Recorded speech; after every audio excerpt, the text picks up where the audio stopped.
वो तैयारी रखे, पता नहीं कब आफत आ जाए। आपको रात को भी आना पड़ सकता है, दिन में भी आना पड़ सकता है, तो 24 घंटे आपको तैयार बर तैयार रहना चाहिए। लेकिन मैं शाबाश देना चाहूंगा हरियाणा के भाइयों को कि इन्होंने सरकार के नाक में दम कर दिया है।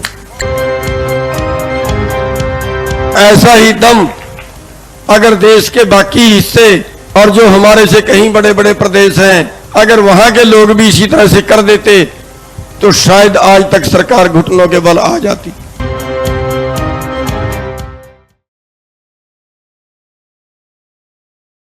मंच पर बैठे हमारे सभी नेतागण, सामने बैठे हमारे सभी भाइयों, बुजुर्गों, बच्चों, हमारी मातृशक्ति, साथियों, आज ये चौथा जत्था हरियाणा से आया है। पहला जत्था करनाल से आया था, इसमें करीब 2000 गाड़ी थी। दूसरा जत्था अंबाला से आया था, जिसमें 4000 से ज्यादा गाड़ी थी। तीसरा जत्था हमारा सफीदों से आया था, जिसमें 150-200 गाड़ी थी, एक ब्लॉक का ही था।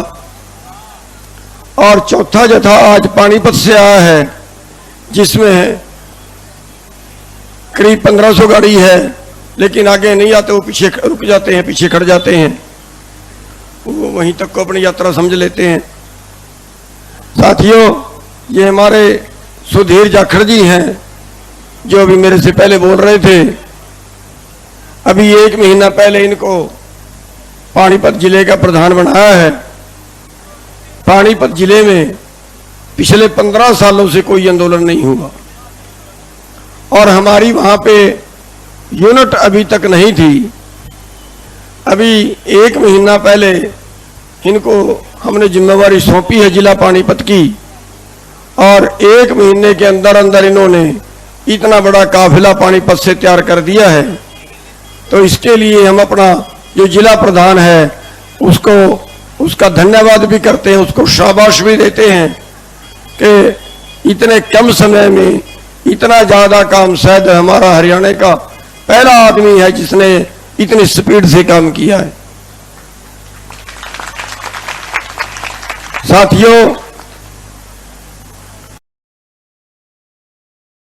जिस आंदोलन के लिए आप बैठे हुए हो, जिस आंदोलन के में आपने 2 डिग्री टेम्परेचर पे भी आंदोलन किया, 45 डिग्री टेम्परेचर पे भी आंदोलन कर रहे हो, वो आंदोलन हमें और पता नहीं क्या क्या तकलीफें देगा, अभी पता नहीं है। 450-500 किसान हमारे शहीद हो गए हैं, और कितने होंगे अभी पता नहीं है। लेकिन इन सारी तकलीफों को झेलते हुए, बहुत सारी कुर्बानियां देते हुए हमें दृढ़ निश्चय करके रखना है कि हमें जीत के ही जाना है। निश्चय कर अपनी जीत करो, इरादे से बैठना है। हमारी कुछ भी यहां पे कुर्बानियां हो, कितना भी यहां पे टाइम खप जाए, लेकिन हमें तब तक आंदोलन लड़ना है जब तक हम ये आंदोलन जीत नहीं जाते, और इसके अलावा हमारे पास चारा भी नहीं है। आज अगर हम आंदोलन हारते हैं तो हम अपनी जिंदगी हार जाते हैं। पूरे देश का कारोबार, खेती का कारोबार इन कानूनों से कंपनियों के हवाले हो गया है। खेती कानून नहीं है, खेती व्यापार कानून है। और इसके बाद अगला का खेती कानून आएगा, जिसमें कंपनियां खेती करेंगी, क्योंकि हिंदुस्तान की खेती को अमेरिका की खेती से मुकाबला करना है तो अमेरिका जैसी ही खेती यहां करनी पड़ेगी, जिसमें हजारों हजार एकड़ के प्लाट होंगे, मशीनों से खेती होगी। हमारे लोगों का रोजगार है खेती। जब इनके पास खेती नहीं बचेगी तो इनके पास रोजगार नहीं बचेगा, चाहे उसमें गांव में रहने वाला मजदूर है, किसान है, आड़ती है, मुनीम है, छोटे व्यापारी हैं, इन सब का रोजगार है खेती। और अगर बाजार चलता है तो बाजार भी किसानों के सहारे चलता है। जिस साल किसान को पैसा ना बचे उस साल बाजार में भी कुछ नहीं मिलता, उस साल बाजार भी मंदा रहता है।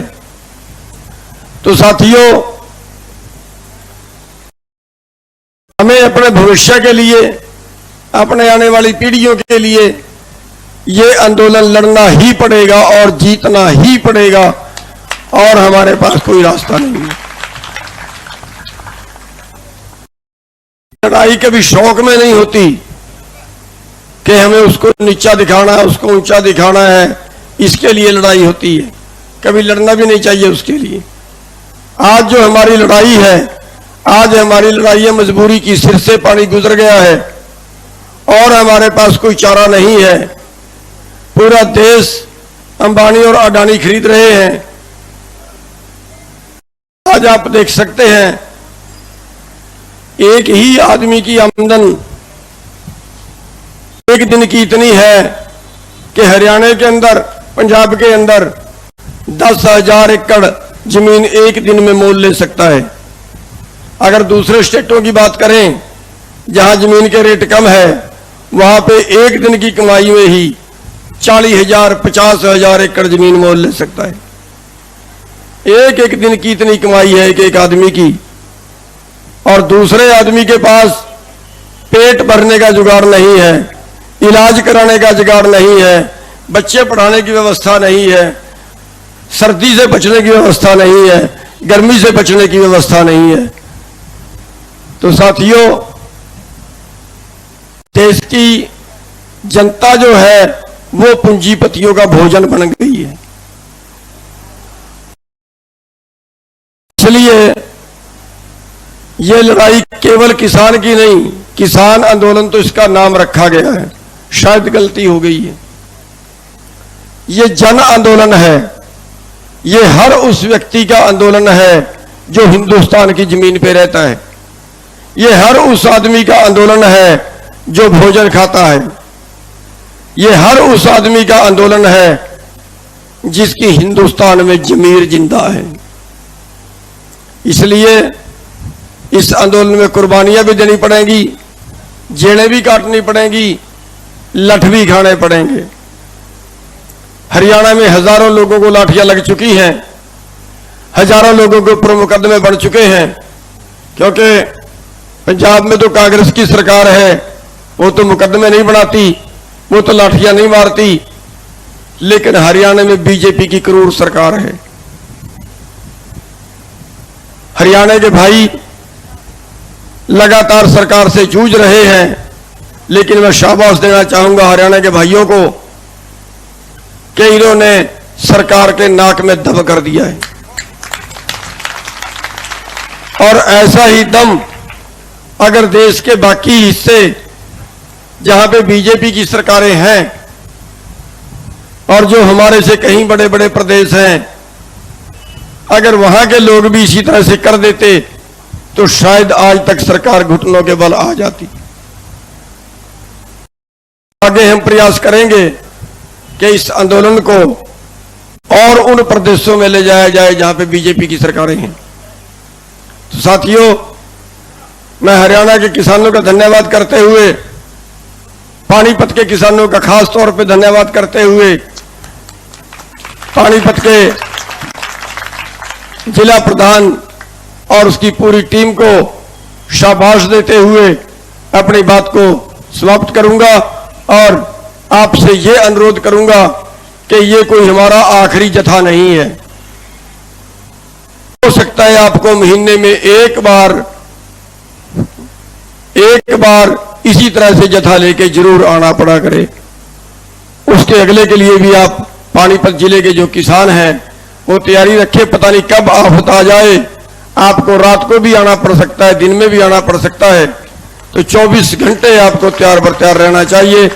और मैं एक बार पुनः धन्यवाद देते हुए आपसे इजाजत लूंगा। जय जवान, जय किसान।